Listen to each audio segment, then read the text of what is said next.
This is a brew I've been waiting to do for a very long time. I've enjoyed the fruited sours that are coming out of these breweries. Man, some of them are amazing. We have a local brewery, Dewey Beer, who are putting out, just fruit sour after fruit sour, Kettle sours they're called, that are just absolutely so full of the fruitiness. Some of them have like tremendous amounts of pulp in them, and the flavor's just unreal. So it's my turn to take a shot at these fruit sours.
I went ahead and milled the grain. I've decided to mill my own grain since my efficiency was off on my backyard or my first state juice brew, which you can see.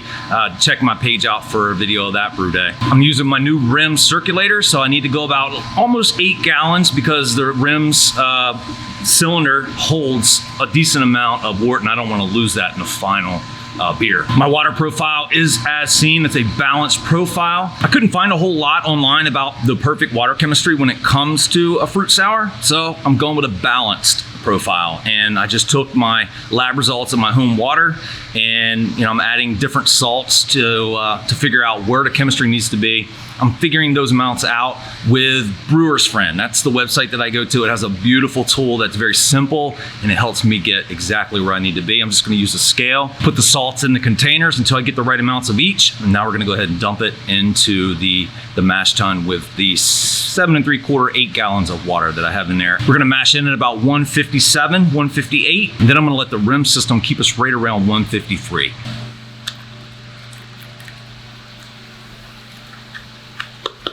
Go ahead and get a pH reading. When it comes to sours, everything is about the pH level.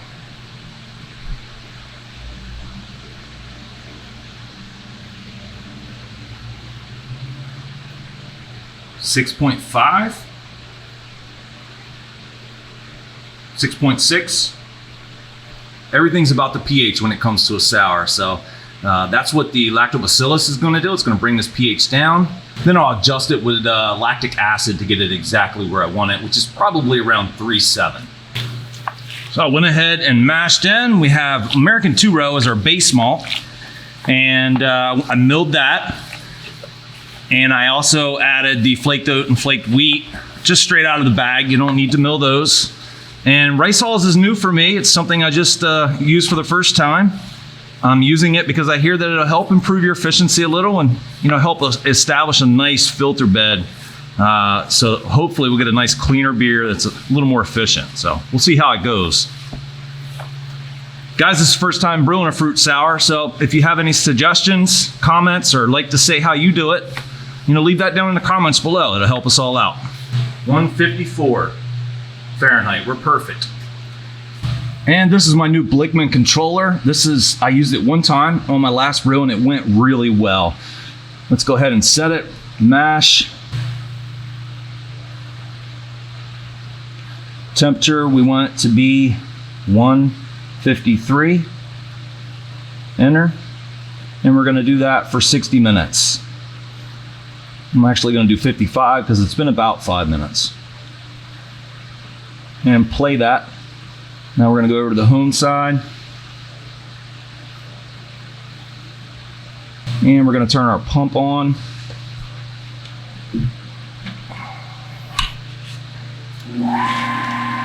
So it's been about 70 minutes and I went a little bit longer because I'm not sparging. I have all the water, all the wort I need in the mash tun to come out with 5 gallons of brew. That should hold a pretty good efficiency because I milled my own grains. The grains were fresh and I've kept this temperature spot on. But I do like to go that extra like 10 minutes. The recipe called for 60 minutes. I like to go about 70 minutes and now I'm gonna go ahead and mash out. And to mash out, I'm just gonna simply touch the temperature. 170 for 170 degrees. 0. Oops. There we go. So now what it's going to do is it's going to start taking the temperature up to 170 so that we can mash out. I'm at about 30% power because I didn't want it fluctuating a whole lot. I wanted it to kind of, soft power to do this mash out, try to get some more efficiency. And then I'm going to transfer everything in the mash tun over to the boil kettle. And if you're not sure what all this is my brew pump. So what I'm doing is I have a hose coming out of the bottom of the mash tun and it's going into the inlet of the brew pump. And then the hose is going out into the rims device, which heats the wort, and then up into the top of the mash tun for the sparge on. Okay, so I went ahead and changed the hoses over. So now the outlet of the mash tun is going into the pump. And then on the outlet of the pump, we're going into the rims device. No heating is on though, we're just pumping through it. And then from the top of the rims device, we're going up into the boil kettle.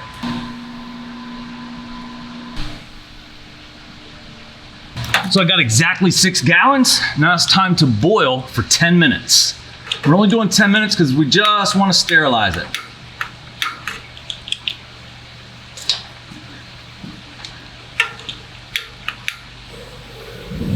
We don't want any competing yeast. We just want the lactobacillus to do its job.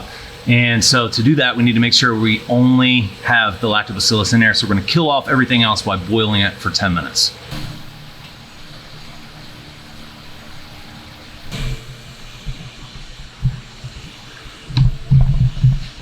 And so now I have my wort chiller chilling the wort down. We need to get down to about 80 degrees before we can pitch the lactobacillus bacteria. And I had the chiller in there for about 5 minutes, half the boil. That way it is sterilized because we're getting ready to go into the danger zone where the wort can be infected. So you need to be careful and make sure that we don't contaminate it. We only want that lactobacillus doing the souring and nothing else. Well, that was the hard part, was getting the kettle down. You don't have to get it down for normally because I'm transferring into the fermenter, but this time we're going to actually do the lactobacillus fermentation right in the kettle for about 24, 48 hours. So I'm using 2 packets of OYL 605 lactobacillus blend.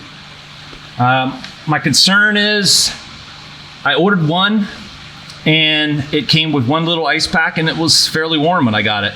I ordered a second one from a different distributor and same thing.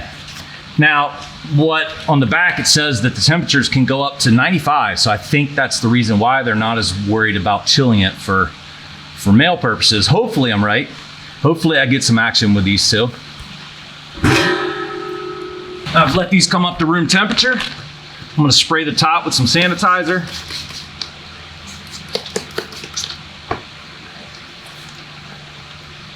Shake them and dump. You'll notice there's no hops, and the reason for that is hops and sours don't really get along.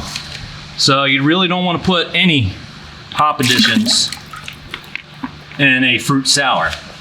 You can put a little bit, but you're risking messing up the process. Sanitized lid. Fridge is set at 80 degrees.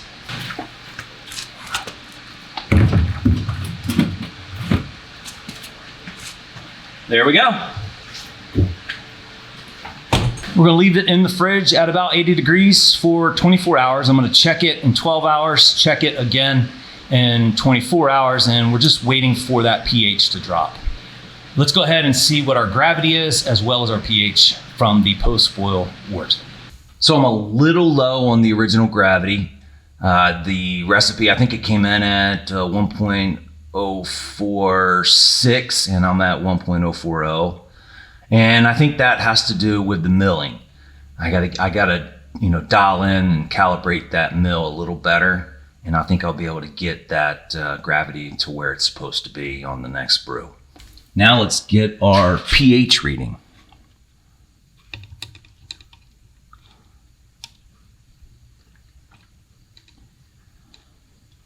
Okay, so we're 5.44.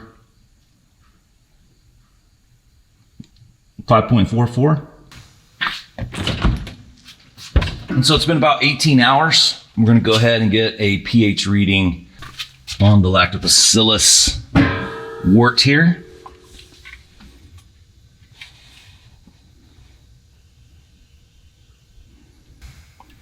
.27. So it's come down, but not quite enough. I've got to give it some more time. All right, it's been about 24 hours. Let's go ahead and take a pH reading. And if you're unsure, the pH is what determines the sourness. We're looking for a low pH reading, which is an acidic, material. And so we started pretty high and we got quite a bit of reduction in the pH about, it was over a point from the original water. But we need to get down to about 3.8. Some people will want, a beer that's more sour than that, but I think 3.8 is going to be perfect.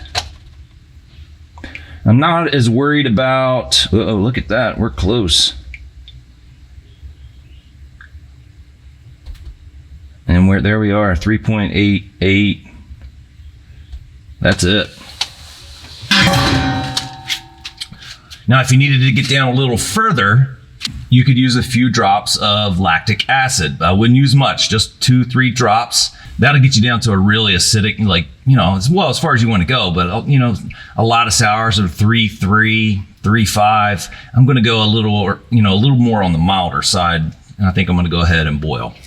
Okay, so the kettle is on the fire and it's time to go ahead and boil. Now you'll notice I stuck my pH meter in the wort there a while ago without sanitizing it or doing anything to it. And that's because I knew I was gonna boil it.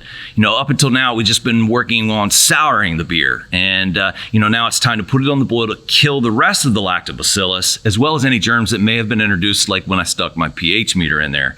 Any germs that were introduced with the pH meter were only for an hour or two and they're not gonna develop into anything. So we're gonna go ahead and cook those off. Please, down in the comments below, tell us how you do kettle sours. Kettle sours are a huge, fad going on right now. New England style IPAs were huge and still are, but I think kettle sours are the new thing. And, they're expensive. There's a lot of material, a lot of time that goes into kettle sours. So if you can make them at home, well, you're ahead of the game there. One of the reasons I got this boil kettle is so I didn't have to worry about boilovers when I approached that break and that hop break. Boilovers are such a messy, nasty mess to clean up. I just wanted to eliminate that, and this has done a great job at preventing boilovers. Almost 60 minutes into the boil, no hops, just a straight boil for 60 minutes, and then we'll transfer to the fermenter after we cool it down. We'll go ahead and put the wort chiller in and let it sterilize, sanitize, whatever you want to call it.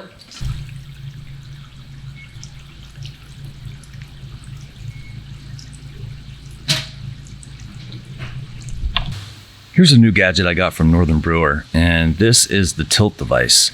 So I'm gonna put this in the fermenter, and then on an app on my phone, I can get the hydrometer reading at any time that I want it. So I'll know exactly when the beer is done fermenting. That's really awesome. I'm gonna go ahead and sanitize this and get this ready to go in the fermenter.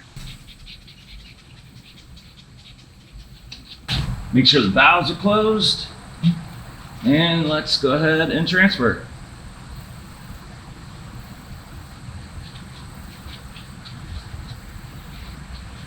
So I kind of want to fill up my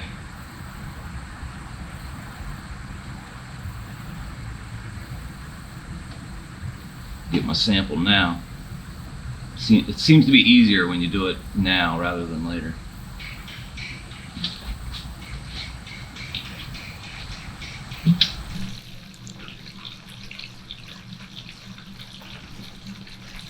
Go ahead and add a little oxygen to help the yeast get started.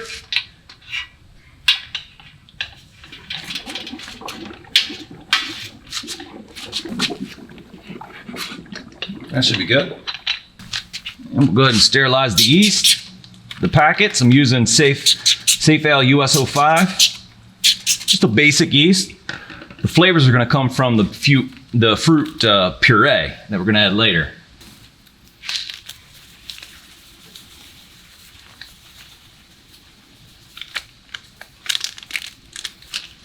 Lid on.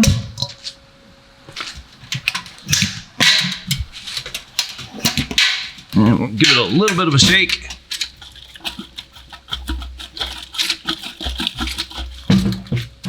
And I got the bubbler on.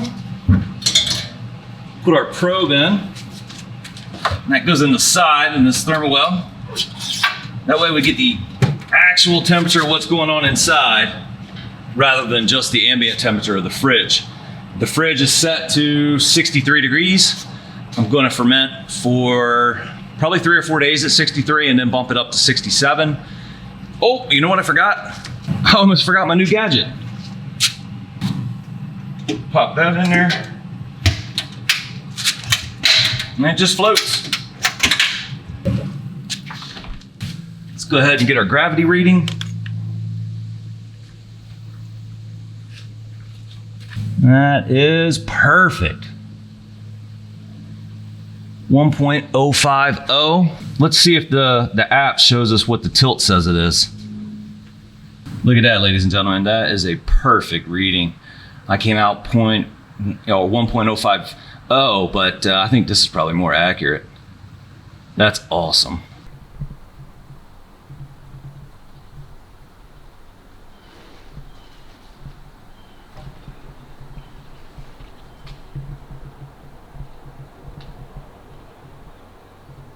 Okay guys, it is 2 weeks. Well, it's actually 15 days. So I've got the beer fermented down as far as I think it's gonna go. It's time to put the fruit puree into the other fermenter, and then we'll transfer the beer. The most important part here is to keep the beer from touching any oxygen. I've sanitized the fermenter, valves are closed. I sanitized the puree cans.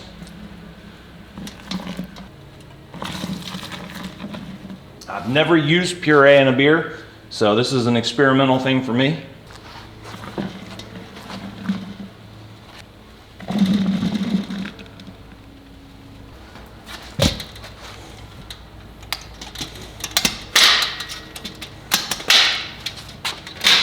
So the first thing I'm gonna do is just purge the fermenter with the fruit puree. I'm gonna purge it with some CO2 to get the air out. And we're just gonna do about 4 PSI. And I got a gauge right here that tells me exactly what's in there. Got 2 PSI. Now I'm just gonna undo one of the latches. And that's gonna let me to get the air out.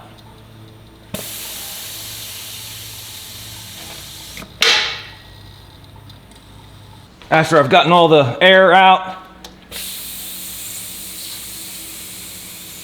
I'm gonna take the pressure off of it, and then we can undo this tri-clamp.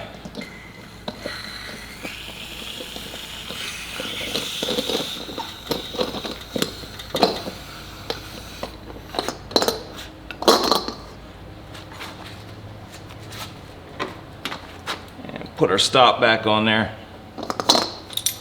I had to change the fittings up a little bit, so I put a quick disconnect here. This is the fruit puree. And then this is the beer. So the fermented beer's in here. We're going to apply pressure, CO2 pressure to the top, and that'll force the beer out and then into the fermenter with the fruit puree. I can't say that word for some reason today. All right, and we're all set up. We just need to open the valves. The hose has been sterilized, the fittings have been sterilized. And I'm using this one because inside it has a rack arm that will kind of hopefully spin this stuff. So let's go ahead and put some pressure on it.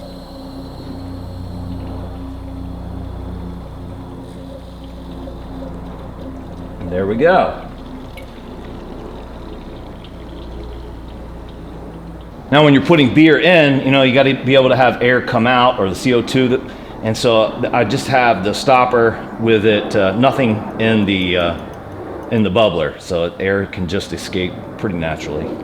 Okay, so it started blowing CO2 or air from one to the other. So now I'm going to open the lid to this one, which is where the beer was, and make sure we got everything.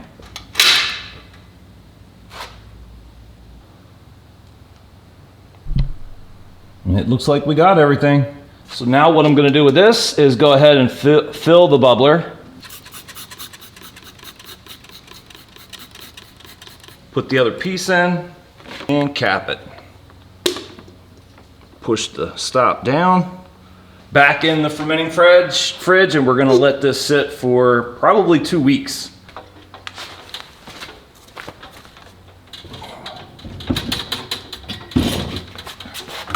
Probe back into the thermal well on the side so we can maintain good temperatures.